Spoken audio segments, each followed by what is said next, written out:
5부리그 가서 그냥 조기 축구 해. 15위가 말이 돼? 15위가? 2부리그 가고 싶어? 로빈요! 토트넘이 리버풀, 아스톤빌라에게 연속으로 패함으로써 이번 시즌도 리그컵, FA컵에서 모두 탈락을 했습니다. 현재 리그도 14위로 우승 경쟁은커녕 강등 싸움을 해야 할지도 모르는 상황. 손흥민은 지난 16일 아스날전이 끝나고 인터뷰에서 토트넘에서 10년 가까이 있었지만 지금과 같은 순위에 있었던 적은 없었다라며 토트넘에서 뛰는 동안 팀이 강등되는 일은 없길 바란다고 말했습니다. 아니 제가 그 K리그를 보면서 특정 응원하는 팀이 있는 건 아니지만 서울 강등돼? 수원 삼성 강등돼? K리그 부흥 때문이라도 강등 안 되는데 이런 걱정 아닌 걱정을 한 적은 있었는데 이제 토트넘 강등을 걱정하게 되는 날이 오네요. 씨발 지금 웃음이 나와?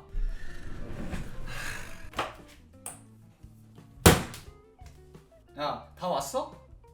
뭐야 씨 왜 10명밖에 없어? 부상자들 쉬고 있는데 이런 씨 부상자 빼면은 빠따 누구 다 오라 그래. 아니 씨 하기 싫어? 하기 싫으면 짐 싸갖고 집에 가. 무슨 씨발 니네 뭐 억지로 도살장 끌려가듯이 나가서 하기 싫은 거 억지로 시켰어? 축구 선수가 축구로 자신 없으면은 때려쳐야지. 5부리그 가서 그냥 조기 축구 해. 15위가 말이 돼? 15위가? 2부리그 가고 싶어? 포로 어딨어? 포로 나와봐. 야 너 어렸을 때 센터링 안 배웠어? 너 씨발 왜 이렇게 슛만 쳐 때리는 거야? 이 씨발 레스터전 65분에 거기서 슛은 이 개새끼야 카를로스도 거기서 슛 안 때려. 일로 와봐. 씨발 야 공 갖고 와봐. 공 어딨어? 슈팅이 뭔지 보여줄게. 서봐. 똑바로 서. 일로 와. 이게 슛이야 알았어? 너 씨발 뭐 에이전트랑 짜고 스탯 찍어서 토트넘 탈출하려고 그러는 거야? 아니 뭐 씨발 역사상 최고 풀백이냐니까 니가? 자신감이랑 제스처는 뭐 아주 씨발 프레디 머큐리야.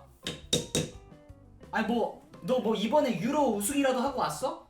야 이 새끼 스페인에서 몇 게임 뛰었어?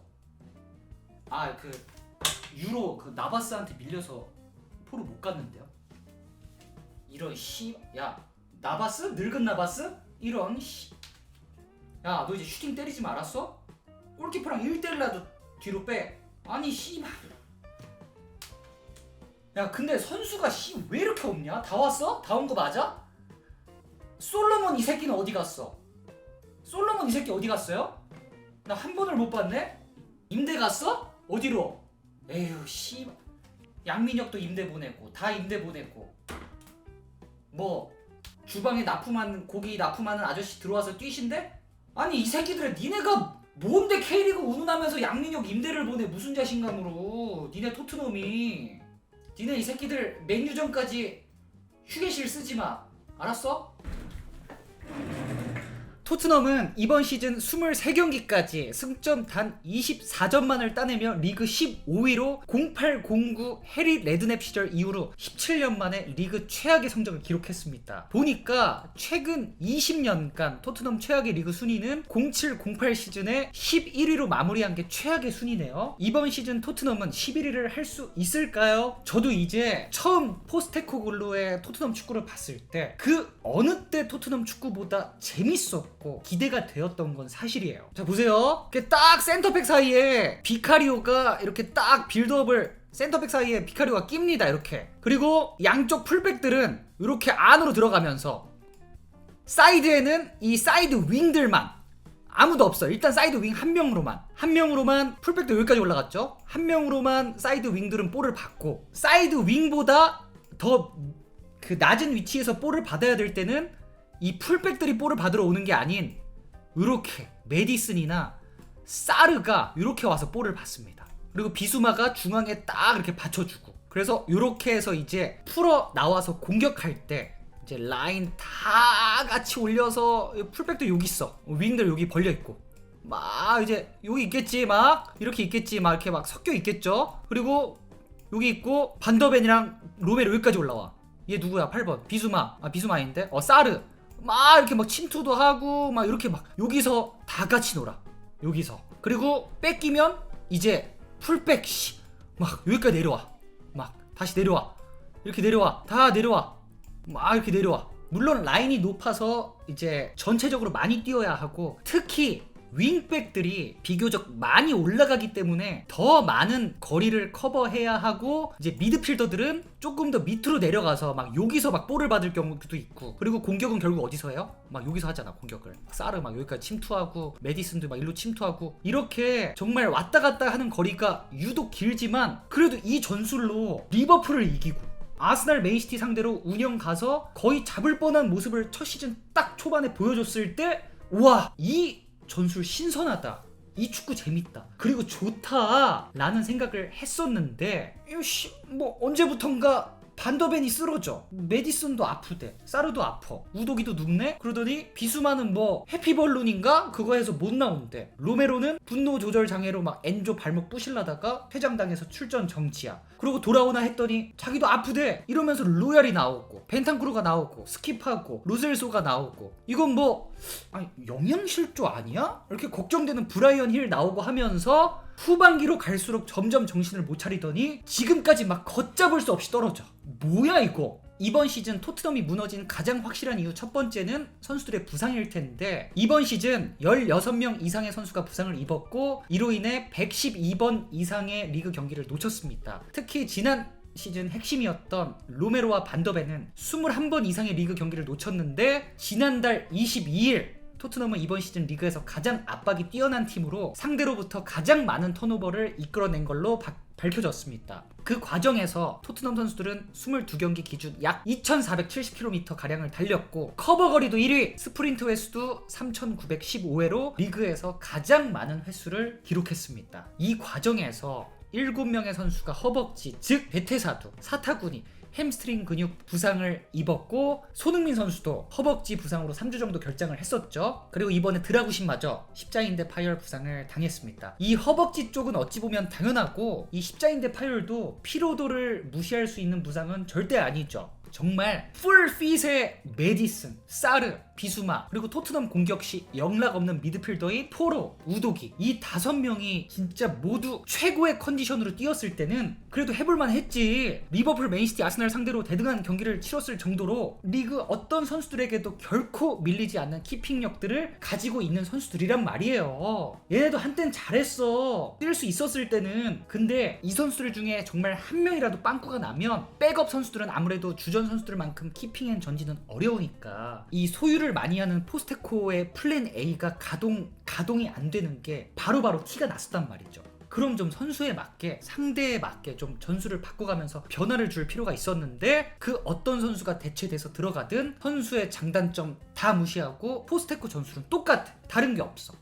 근데 여기서 2명이 빠져, 3명, 4명이 빠져, 뒤에 빌드업 받쳐주는 로메로, 반더벤 다 빠져. 그럼에도 끝까지 소유 고집하다가 뺏겨. 그럼 공격보다 수비하는 시간이 많아지니까 실점 확률은 당연히 올라가. 수비하느냐고 더더욱 많이 뛰게 돼. 많이 뛰다 보면 근육에 무리 와. 이게 계속 무한 반복됐던 것 같습니다. 그렇다고 이기고 있을 때는 좀 내려서 덜 뛰고 보수적으로 하는 편이냐? 그것도 아니야. 최근 아스날전 역전패, 레스터전 역전패, 그나마 지난 19일 에버튼전은 부임 처음으로 3백을 가동했는데 그 경기도 3골 먹고 졌죠. EPL 역사상 4대 낭만 중 하나라 불리는 첼시전 2명 퇴장당하고 라인 끝까지 올려서 잭슨한테 해트트릭 맞고 지기. 그래도 우린 낭만적이었다. 낭만이란 배를 타. 이런 토트넘을 놀리는 듯한 밈이 괜히 생겨난 게 아닙니다. 그럼 오브리그와 FA컵 같은 데서는 로테이션을 하지? 구라치지마 진짜. 안 합니다. 인조잔디에서 주전 풀가동 시켜가지고 기어이 연장 가서 손흥민까지 다 나와서 겨우 이겼어요. 저는 정말 이거 조금 실수였다라고 생각을 하는 게, 후보에 있는 선수들의 동기부여를 좀 더 이용했으면 어땠을까. 아니, 주전 선수들은 안 그래도 매주 2번씩 유로파의 리그의 컵대회 전쟁을 치르고 있는데, 그 오브리그 원정 가서 인조잔디에서까지 뛰어서 이기라 그러면 선수들 삔또 나가죠. 그래도 나름 대표팀 선수들인데 막말로 얘네들도 이거 열심히 해야 되나? 당연히 열심히 하긴 하는데 마음에서 우러나오기 힘들다는 거죠. 반대로 이런 경기에서 임대를 가게 생겼거나 새로운 선수들이 있거나 포스테코 눈에 들어야 하거나 이런 선수들이 나갔으면 당연히 임팩트를 남기려는 동기부여도 됐겠지만, 1부 리그 피지컬만으로도 사실 압도하는 게임이 나올 수 있어요. 5부 리그는 프로 선수가 아니에요. 다 투잡하고 운동도 많이 못해서 이 운동량 차이가 많이 날 수밖에 없단 말이죠. 전 축구선수 디오 더블리는 BBC 라디오에서 포스테코에 대해서 이렇게 말했습니다. 토트넘의 감독과 코치진은 매경기 같은 스탠스만 취하고 있습니다. 너무 게으르다라고 할 수 있고 약점이 될 만한 요소들을 개선하지 않고 다음 경기에 나섭니다. 가용 선수가 적다는 것은 핑계입니다. 뭔가 컵대회를 임한다면 과감하게 다른 전술이나 묘수를 들고 나와야 합니다. 이거는 올 시즌에 파머, 라이스, 브래들리, 반다이크도 공개 인터뷰에서 토트넘의 전술이 너무 분명하다고 지적한 바 있었습니다. 사실 지금 이 토트넘 문제에 대해서 포스테코만이 아닌 레비에게 화살을 돌리는 사람들도 정말 많습니다. 지난 레스터와 경기에서는 이미 전반 초반 토트넘이 이기고 있을 때도 레비 나가가 홈팬들의 첫 번째 구호였고 24년 동안 16명의 감독 원 트로피 바꿀 때가 왔다 라는 현수막도 보였습니다. BBC 스포츠 리포터가 쓴 글도 가져와 봤는데 토트넘이라는 클럽은 근본적으로 변화해야 할 때가 됐습니다. 다니엘 레비가 타깃입니다. 우리는 많은 감독, 많은 이사회 멤버를 거쳤고 레비만은 변함이 없습니다. 우리는 매년 클럽에서 같은 행동을 봅니다. 놀라운 일이 아닙니다. 저는 우리가 또 이렇게 감독을 지지하지 않는 상황이 올 거라는 것을 예상했습니다. 그렇습니다. 이 최근 토트넘의 상황을 감독에게 돌리자니 콘테, 무리뉴, 누누 나가서 지금 신기하게도 다 잘하고 있어. 어쩌면 포스테코도 훗날 토트넘에게 과분한 감독이었다라는 평가를 받게 될까요? 그렇다고 회장 레비를 욕하자니 토트넘 경기장도 새로 지어주고 지금 전 세계에서 가장 높은 수익을 내는 팀 탑10 안에 꾸준히 들고 있고 그렇다고 선수들 사는데 돈을 막 엄청 안 쓰냐? 히샬리송 1000억, 존슨 800억, 솔랑케 950억, 은돔벨레 900억 이런 잠깐만 얘네들이 문제 아니야? 찾았다. 내가 이거 그렇게 준비하면서도 진짜 토트넘 문제가 뭘까 했는데 얘네들이었네? 는 눈물의 농담이 있고 로메로 800억, 메디슨 700억, 최근에 온 텔도 지금 뭐 800억이니 900억 얘기가 나오고 있고 뭐 이렇게 돈을 아예 안 쓰는 것도 아닌데 참 토트넘이라는 클럽이 우리는 빅4 안에만 들어도 잘하는 거야 하기에는 막 2위도 하고 챔스 결승도 가고 위치도 런던이고 경기장도 좋아. 제일 좋아. 그렇다고 우리는 매해 우승을 노려야 마땅한 팀이야 라고 하기에는 또 뭔가 팀 역사나 명성도 그렇고 재정적으로도 맨유, 리버풀, 첼시, 맨시티, 아스날에 비해 2%씩 부족해. 그래서 막 그의 월드컵 최고의 스타 막 학포, 그바르디올, 리그 최대어 뭐 라이스, 네투, 홀란드 이런 선수들 영입에는 늘 조금씩 불리해. 근데 매년 못해도 8위 안에는 꼭 들어서 유럽 대항전은 거의 항상 나가. 그래서 스케줄은 스케줄대로 빡빡해. 그 유럽 대항전 티켓이 리그컵, FA컵, 우승컵에 따라서 9장까지도 나오거든요. 이러니 선수들도 뭐 우리는 우승을 노리는 팀인가? 뭔가 동기부여도 떨어져. 그렇다고 언더독의 의지도 없어. 웬만한 팀은 다 우리보다 아래야. 그러다 맨날 큰 코 다쳐. 언더독 의지는 아스날, 맨시티, 리버풀 상대로만 가끔 나오죠. 참 이게 짧은 시간 내에 해결될 만한 상황은 아닌 것만은 분명한데 과연 토트넘은 이 상황을 앞으로 어떻게 바로잡아야 할지 여러분들의 생각은 어때요? 사우디 안 되나?